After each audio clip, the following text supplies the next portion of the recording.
On a late Friday evening in my office, I was assessing a few candidates who had heard about an upcoming vacancy in our office staff. I served as the regional head of a chemical company supplying products for control, fertilizer, and water containment for soil. Our company relied heavily on farmers who cultivated or supplied our food. Being environmentally conscious, we proudly boasted our products as completely eco-friendly, a pioneering move in our industry. Two of my office staff's spouses had been promoted, prompting them to tender their resignations. Both would be relocating within the next 3 months, sparking a rush to fill their positions swiftly. Our sales team operated across 8 states in the heart of the nation. Surpassing our sales projections this year was a significant achievement. Kathy, my executive assistant, popped her head into my office to inform me, "Ed, all 8 candidates have confirmed their interview appointments for Monday. I'm off for the night." Every Thursday, I traveled to one of the states under my jurisdiction to conduct a half-day sales meeting on Fridays before returning home. Consequently, Thursday nights had become my wife's designated evening to socialize with her friends, albeit incurring considerable babysitting expenses over the years. My weekly excursions provided crucial face-to-face support for our sales representatives, fostering their job performance and problem-solving skills. This investment had yielded substantial returns over the years, with not a single resignation in 8 years, an accomplishment for our company. Today, I had just made it back in time to wrap up a few tasks before heading home. The company had persistently urged me to relinquish this aspect of my role, but I found the solitude during these trips invaluable for contemplation. With a wife who knew everything and 3 children, these moments of quiet reflection during drives were invaluable, besides sparing the branch the expense of hiring a sales manager. Maintaining a record of staying under budget was a priority for me.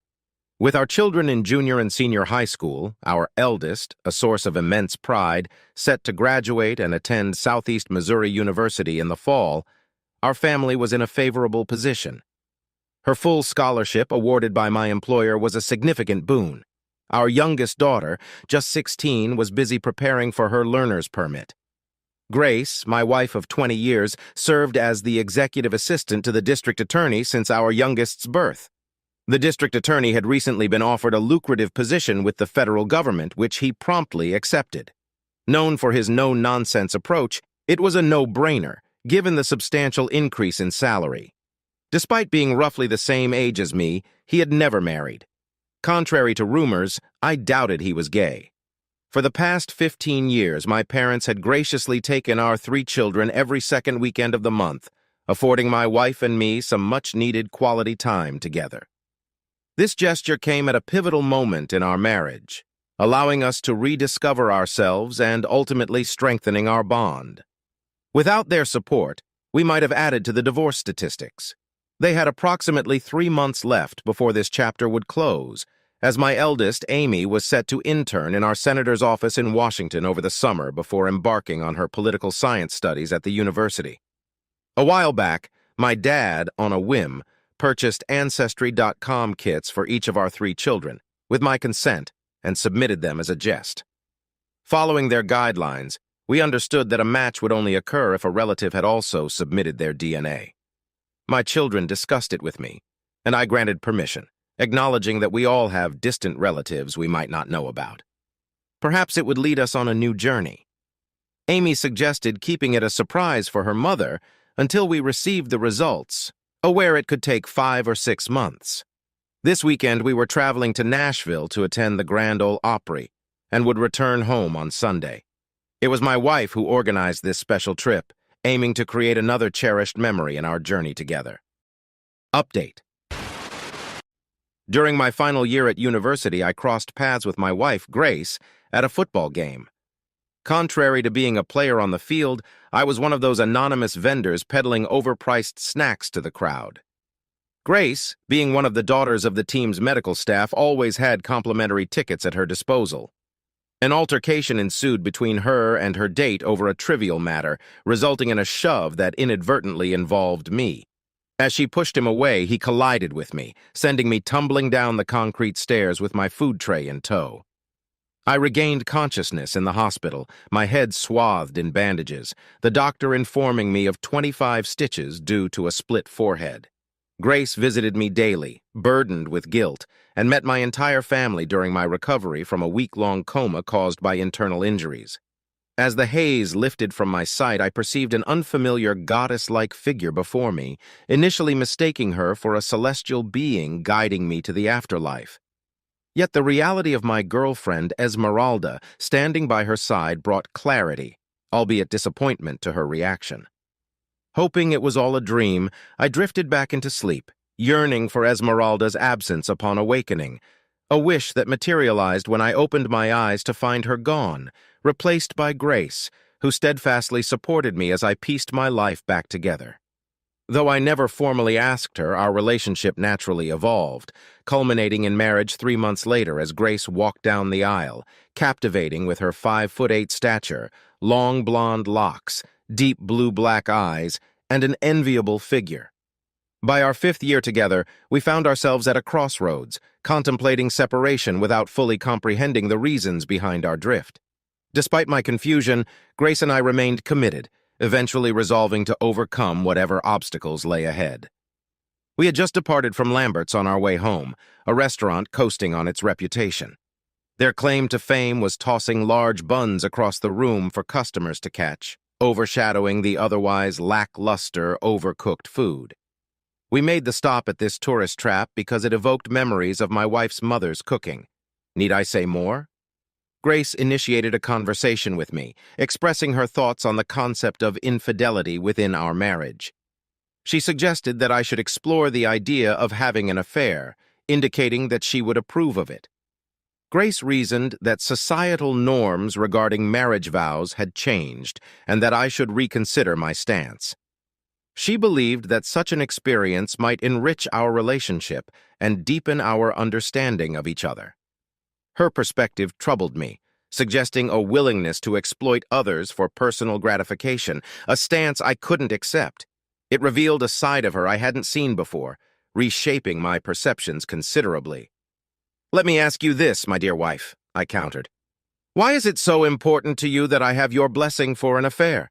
Have I done something so repulsive that you're seeking a reason to end our marriage?" 5 minutes of silence ensued before I resumed the music, her lack of response speaking volumes. Grace was always quick with an answer, but now she was silent, leaving me to ponder why. I couldn't shake the feeling that my wife's sudden approval of an affair was significant, though its motive remained elusive. Regardless, I was convinced something was amiss in our lives and resolved to uncover it. Driving for an hour, we were about 40 miles from home when Grace again silenced the sound. I switched on the recorder once more. "I apologize, Ed," she said. "I suppose I've been indulging in too many Harlequin romance stories. Those notions must have come from out of nowhere." Having said that, she resumed the sound system, assuming the matter was settled. However, the dilemma arose from the fact that both our children and I knew she despised those books, as they had been her mother's favorite. Throughout her life, she had dismissed them as lowbrow and beneath her. Whenever her mother passed the latest editions to her, Grace would promptly discard them. During the last leg of our drive, I realized the only aspect of her life I knew little about was her Thursday night outings with her friends. It hadn't seemed significant or concerning enough to inquire about. On the rare occasions when I was home, she willingly altered her plans to spend the evening with me. Until today, I had no reason to doubt those nights, as I had complete trust in her. However, following our recent conversation, I found myself questioning the nature of her girls' night out. Was she frequenting bars with her friends, engaging in questionable activities like one-night stands? By the time we arrived home, I resolved to uncover the truth about her Thursday night outings. After settling in at home, I spent some time with my parents, enjoying their company and hearing about their weekend activities. They mentioned wanting to have a private chat with me the following day, expressing concern about my wife and her youngest daughter, but didn't elaborate further. We agreed to meet around 3 o'clock when I would be available after my job interviews. Later, when saying goodbye, I assured them I'd address their concerns after work. Once they left, I informed my wife about the plan to visit my parents the next day to fix something, ensuring she was aware of the potential delay for dinner. She acknowledged it, assuring me it was fine to eat later. My dad and mom arrived promptly, and we ushered them into my office. After settling in, we waited for one of the staff to bring us coffee. Once served, Kathy closed the door as she left. "Ed," my dad began, "I deeply regret sending in our grandchildren's DNA. They found a match for April. She has a grandmother on her father's side searching for her son and his descendants." With that, he produced the form from Ancestry.com, displaying a lady's name and phone number. I was devastated, and my father could see the impact the news had on me. "Dad, I don't believe it's a mistake. Let's see what we can find out together," I said. Using the office phone, I dialed the number and activated both the recording and speaker functions to ensure a permanent record of the conversation. After 2 rings, someone answered. "I'm Edward Paul Adams, seeking Mrs. Beatrice Smith regarding a DNA match from Ancestry.com, I explained. "May I speak with her?" "You're speaking with her, young man," came the reply. "What can I do for you?" "It's complicated," I replied. "Long story short, I've just learned that my youngest daughter is your granddaughter." "Are you referring to April Marie Adams?" she asked. "Yes," I confirmed. "Then perhaps you know my son, whom I had to give up for adoption at 15, Mrs. Smith continued. "I might if I knew his name," I responded. "He was adopted by a family named Barrow. His given names were Luke Robert," Mrs. Smith revealed. My heart sank. My parents and I recognized the name all too well. Her candid admission had turned into a nightmare for me. "He's alive and well," I disclosed. "Currently, he serves as the district attorney here in Cape Girardeau County, Missouri. He's also my wife's boss. And now, I think I understand why he never married." "He's my only child," Mrs. Smith confessed.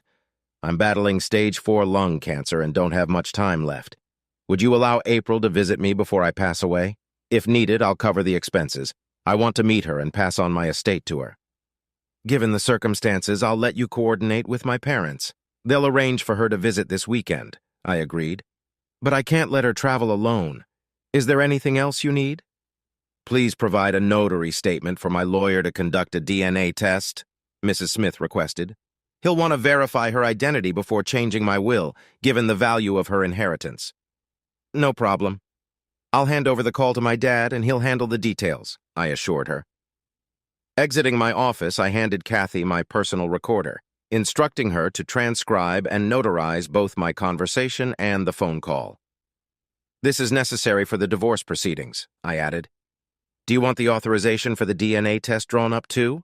Kathy inquired, demonstrating her keen awareness of the situation. "Yes, please, but keep it quiet for a few weeks. I want to investigate my soon-to-be ex-wife's Thursday night activities," I replied.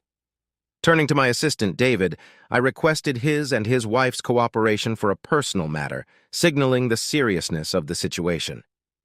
"Shorty should be finishing her dispatch soon. I'll text her to come over right away," David responded, recognizing the gravity of the situation. I returned to my office and we reached an agreement. Using the spare key they had for my house, they planned to pack some clothes for April and leave next Friday. I'd have her pulled out of school and drop her off at their place by 10 o'clock. As I saw my parents off, David's wife entered.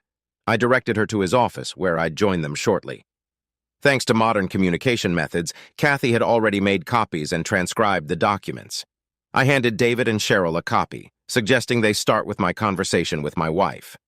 I gave Kathy the paperwork my dad had provided to make copies for my lawyer's files, instructing her to find the best.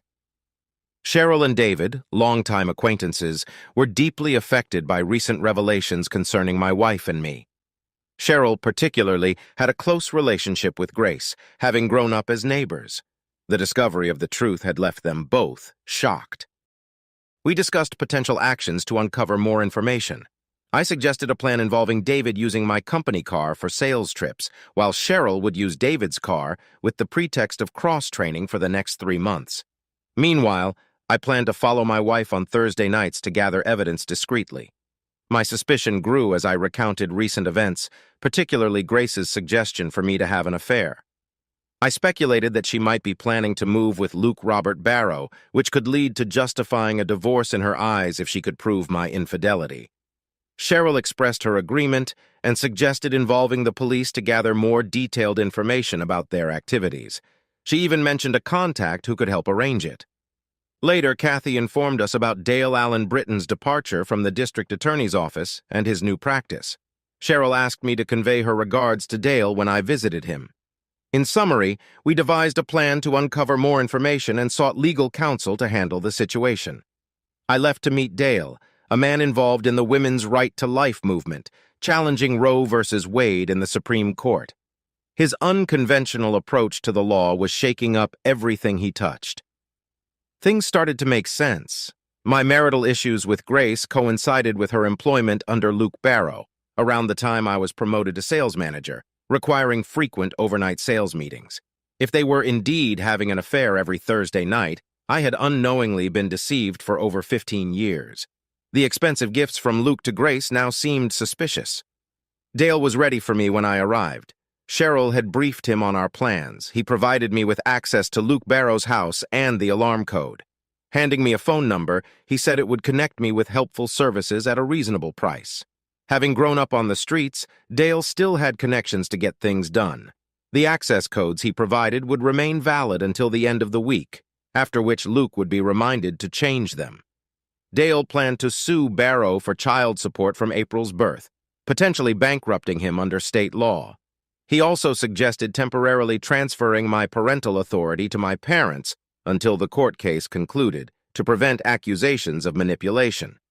I offered to pay him up front, but he declined, fearing Grace would detect it. Instead, he requested a check, to be cashed after the legal proceedings commenced. His strategic thinking assured me that he had my best interests at heart. I left with the impression that Dale had his own motives for targeting Luke Barrow. Both Grace and Luke were in for a rude awakening. Dale Britton had devised his own strategy for the divorce proceedings. Update. I completed all necessary paperwork, granting my parents parental rights over April starting Friday, and provided them with a copy. After Dale and I briefed them on the situation, they agreed it was the right move. I waited for Cheryl to arrive in her 2002 Ford Taurus as David was away on his first sales trip. Cheryl would leave her car with me and take David's home. My eldest informed me that their mother wouldn't be home for dinner, joining her friends straight from work.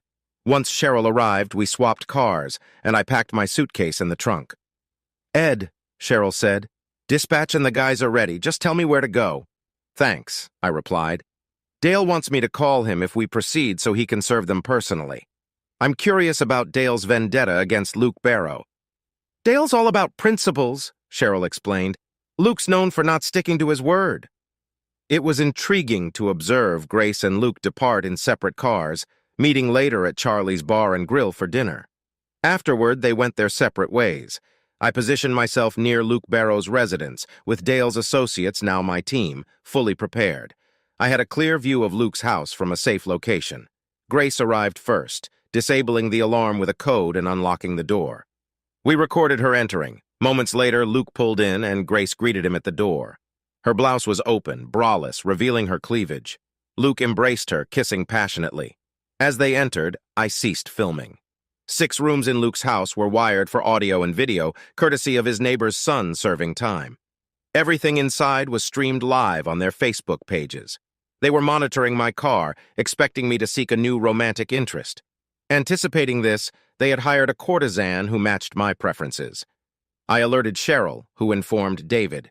As an ex-Marine, he skillfully veered off-road safely at 10 p.m., then called for assistance.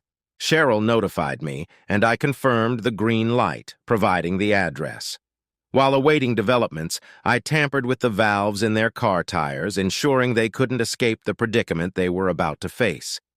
The adulterous pair wouldn't be going anywhere anytime soon. The police officers arrived, sirens blaring, and banged on the door, seeking Grace Adams. Luke Barrows initially denied her presence until the cops pointed out her car in the driveway. Grace eventually appeared, clad only in a bedsheet. "Mrs. Grace Adams, your husband Edward Paul's car was in a motor vehicle accident near Little Rock, Arkansas. We were directed to check here by your parents when we couldn't locate you," the officer stated, intentionally misleading her. Grace's face paled at the news. As the police departed, I followed closely behind. Every moment from their arrival to departure was recorded and streamed live on Facebook, providing irrefutable evidence of the ongoing affair to the citizens of Cape. At midnight, my daughter Amy called in distress, reporting that her mother hadn't returned home and wasn't answering calls. I advised her to contact Luke Barrow and insisted he put Grace on the phone. "Why him?" Amy questioned. "He's been her Thursday night companion for over 16 years, I revealed. After sending Amy a clip of Grace and Luke's encounter with the police, she soon discovered her mother's deception. Upon Amy's revelation, I instructed her to open the front door, preparing to confront Grace. As I retrieved my suitcase from the car, Dale Allen Britton called, informing me he had served restraining orders against Grace and Luke, prohibiting them from coming near us. "Amy, open the garage so I can park Cheryl's car inside," I instructed, pretending to be on my way to Little Rock. We complied with the plan. Amy questioned the recent locksmith visit, to which I confirmed it was part of our preparations, prompted by the DNA test my father submitted to Ancestry.com, revealing a match for April and uncovering Grace's connection to her boss, who turned out to be the son she gave up for adoption at 15. Amy, my daughter, became emotional. I embraced her tightly until she regained composure. Then we dimmed the lights and retreated to the kitchen for a private conversation. I activated my voice recorder and played the discussion between her mother and me during our return journey from Nashville. It provided Amy with insight into her mother's words firsthand. "Why would Mom encourage you to have an affair, Dad?" Amy inquired.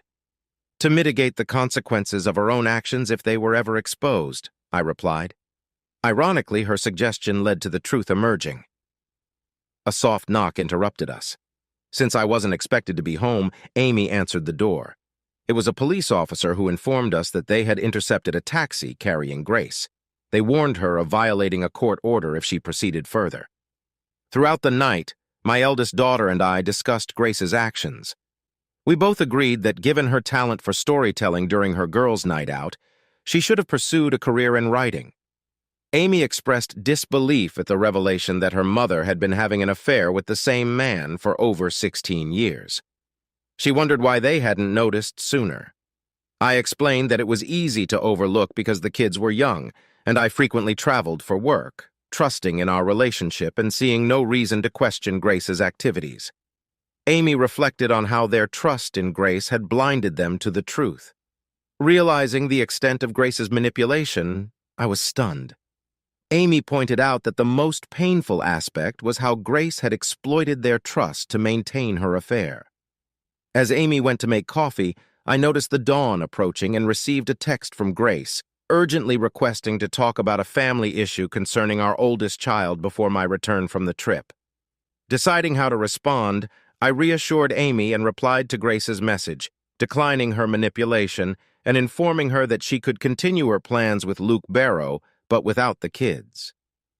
I explained that Grace had wanted me to start an affair to use against me in divorce court and never expected to be caught after so many years. It must have been painful for Amy to hear the truth. Many struggle to accept harsh realities. Eventually, they will come to terms with it. I embraced my daughter as she shed tears once more. We had just calmed her down when Eric and April woke up. I turned on the kitchen TV to watch the morning news. Soon they joined us for breakfast, surprised to see me at home. We were all taken aback when my wife's image appeared on the screen. My son raised the volume out of curiosity. My heart went out to my kids as they heard Grace and Luke disparaging me, calling me foolish and clueless. Their mother then made a sarcastic comment about me, which caused both of them to burst into laughter. The reporter interjected, suggesting that they weren't laughing anymore after the scheme they had orchestrated to set up Edward Adams with a professional escort had backfired. The scene shifted to Dale serving them both with lawsuits, with the news reporter elaborating on the details. Alice ran to me sobbing and sat on my lap, discovering in a harsh way that her biological father wasn't her father, but her mother's long-term lover. Eric summed it up aptly, questioning what their mother's view of their father meant for the rest of them. Once April had composed herself, Amy and I explained what had occurred since their mother and I returned from Nashville. I arranged for them to be excused from school on Friday and Monday to process their emotions. Just as we were about to start breakfast, April exclaimed that the police chief was on the line. That caught our attention, so we turned up the volume. It was publicly announced that both Grace Adams and Luke Barrow, our current district attorney, were under criminal investigation. A special team from across the county was assembled to lead the inquiry. I thought to myself that when one's private actions become public, society cannot overlook them. Hypocrisy reigns in our society every day. After breakfast and tidying up, I had my 3 children sit down at the table. I showed each of them a copy of the letter my dad had received. Then I said, "April, my parents are picking you up to take you to meet your biological dad's mother.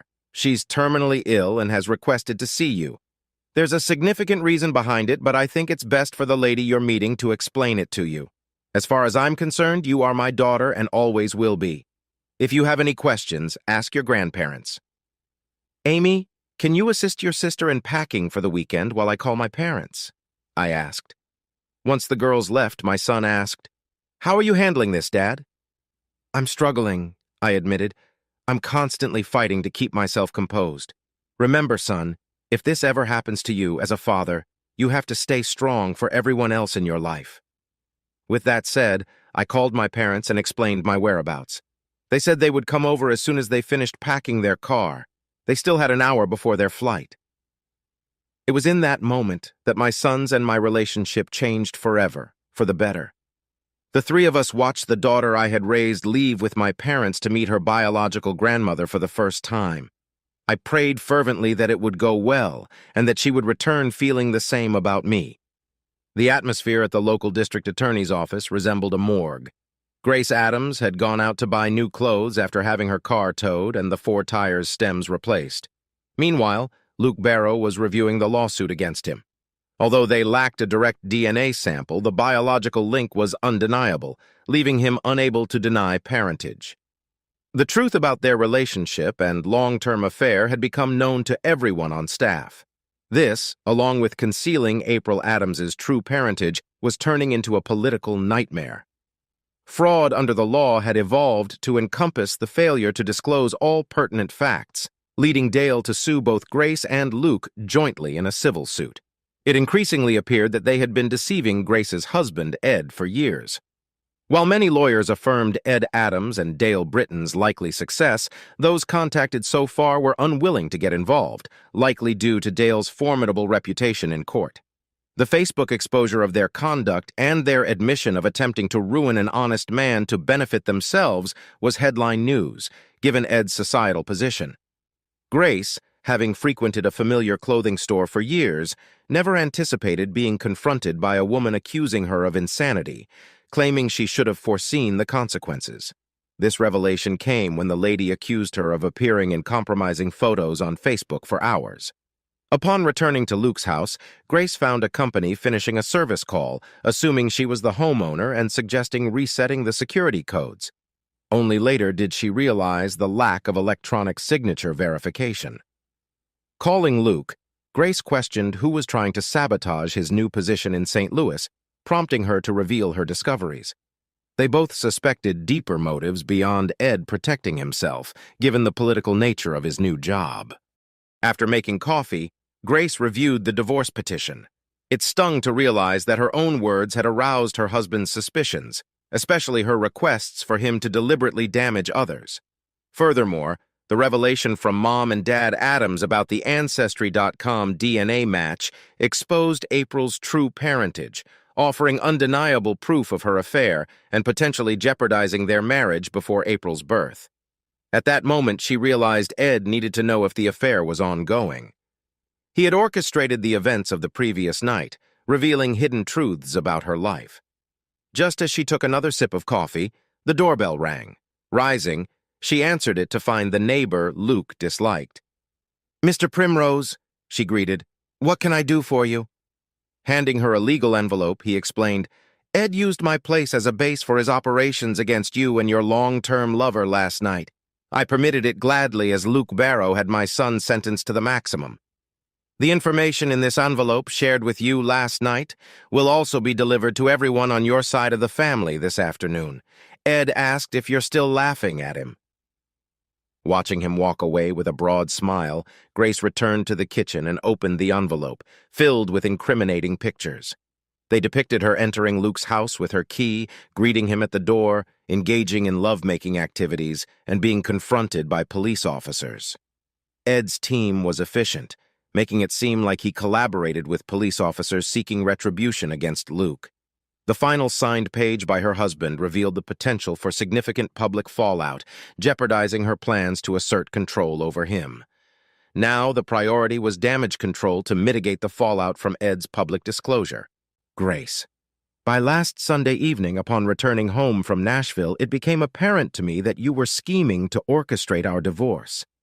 Since then, I've been trying to discern what led your affection for me to transform into pure animosity. Now I understand the reason behind it. I realize you hold me responsible for what you perceive as deficiencies in your life during the period when we only had our 2 children. It seems you felt confined in our marriage and yearned for the carefree days of being single again. Otherwise, you wouldn't have willingly sought solace in another man to relive the single life. By doing so, you allowed him to temporarily whisk you away from what you despised a few hours each week. I recognize that the sole reason you remained in a marriage with a man you despised and saw as lifeless was because Luke didn't want the burden of raising kids, not even his own. With your perception of me, there was no way you'd leave the children alone with someone you considered worthless. Your pride wouldn't allow it, leading you to endure a lifetime of deliberate falsehoods. Every day you both evaded consequences, your disdain for me grew. I became increasingly foolish and incompetent in your eyes. How much laughter did you and Luke share at the expense of the oblivious betrayed man? Did you boost his affection for you by belittling or mocking me? What I can't forgive or forget is the message you and the one you regard as your true husband have conveyed to our children, as it will shape their lives indefinitely.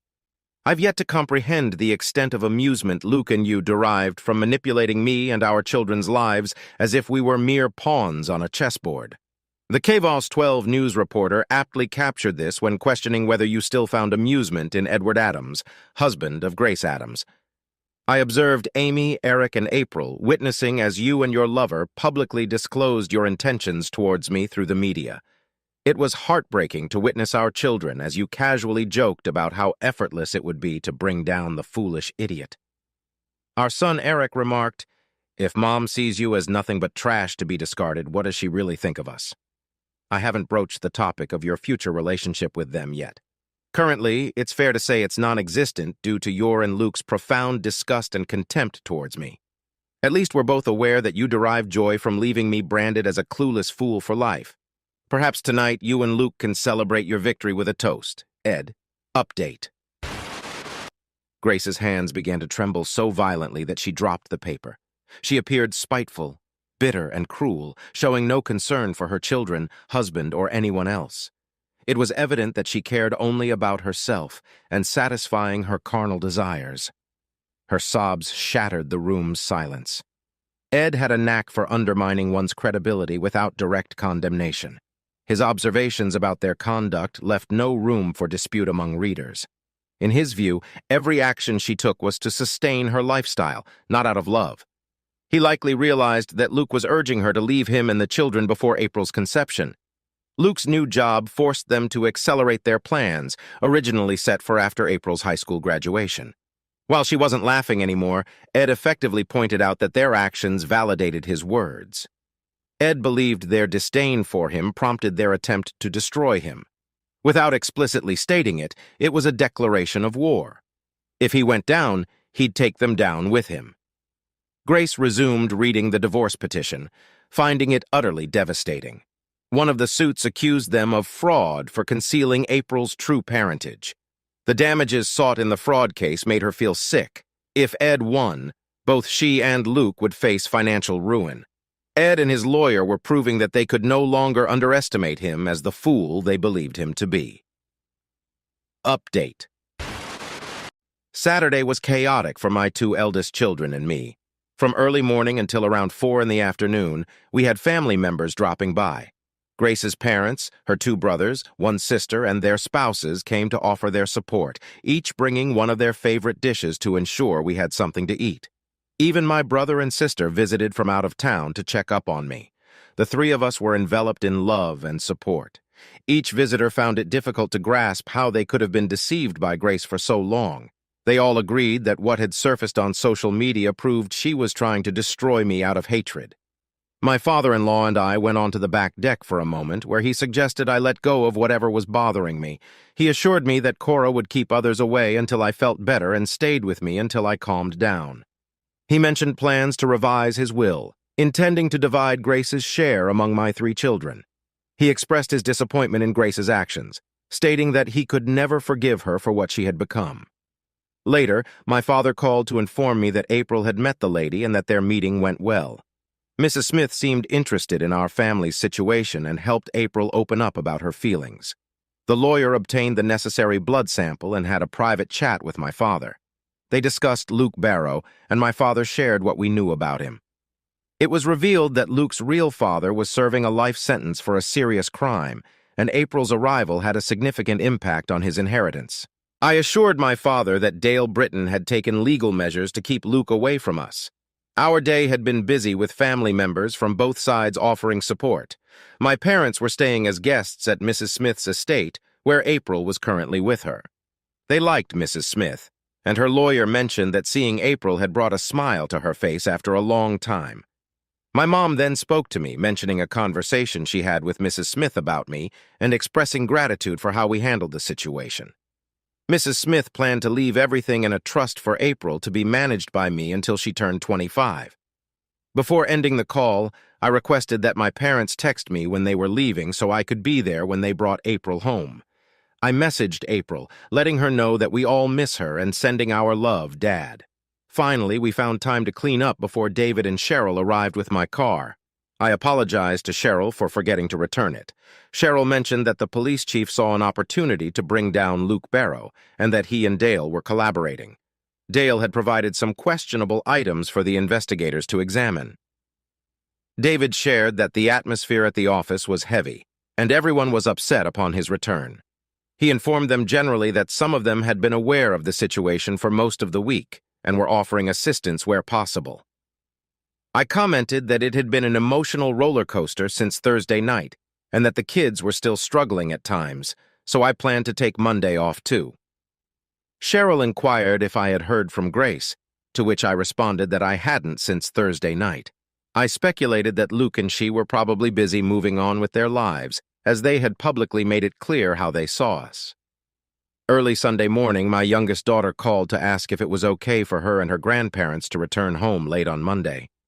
I agreed, pending her grandparents' approval. She thanked me for insisting she go and explained that Mrs. Smith had helped her accept that it wasn't her fault because her mother's affair had brought her into the world. She expressed her love for me before hanging up. Amy, Eric, and I observed as my parents arrived in our driveway on Monday evening. They appeared stressed and weary. As soon as my mom stepped out of the car, she rushed into my arms. I must admit, it felt comforting to have my youngest daughter back home. Dad opened the trunk and brought in her suitcase, which Eric promptly took up to her bedroom. The 3 of them then gathered in the family room so April could share about her new grandmother, allowing my parents and me a chance to catch up. We retreated to the kitchen where I brewed a fresh pot of coffee while my parents shared their impressions of Mrs. Beatrice Smith. "She seemed at peace when we left," Dad remarked. "It was as if she had come to terms with her impending pass-away. Meeting April and seeing her acceptance meant a lot to her." Mom pulled out a legal-size envelope from her purse and handed it to me, explaining, "This was given to me by her lawyer, per Beatrice's instructions." I opened it and found a letter, along with a check for $50,000. The letter was brief and straightforward. The grand lady thanked me for fulfilling her request, mentioning that she had already surpassed her expected lifespan before our contact. DNA had confirmed the biological connection, and she commended me for raising April well.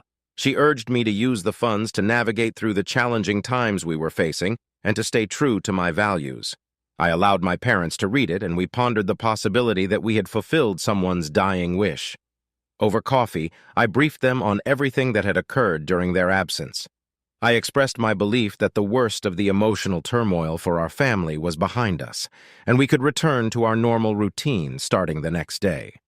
The remainder of the week proceeded relatively smoothly, all things considered. Grace attempted to reach out to each of our children by phone, but was met with rejection.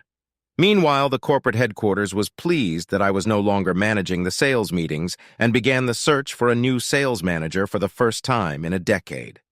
As I sat in my office reviewing monthly sales figures, Kathy entered, expressing concern about trouble brewing. I inquired about the issue, and she informed me that my recent letter to Grace had been posted online on the Southeastern Missouri newspaper's website. We quickly accessed the website's Speak Out section and found the letter.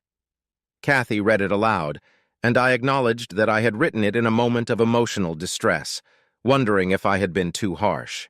Kathy disagreed, stating that the letter simply stated the reality of Grace's long-term behavior in a direct manner. She pointed out that either of them could have ended the affair and come clean, but Luke had enjoyed the benefits without bearing the costs. We discussed how rare it was for society to witness the consequences of someone's actions on a family in such a public manner. Kathy remarked that, as someone who had experienced divorce, it served as a stark reminder of the pain and suffering endured before finding solace.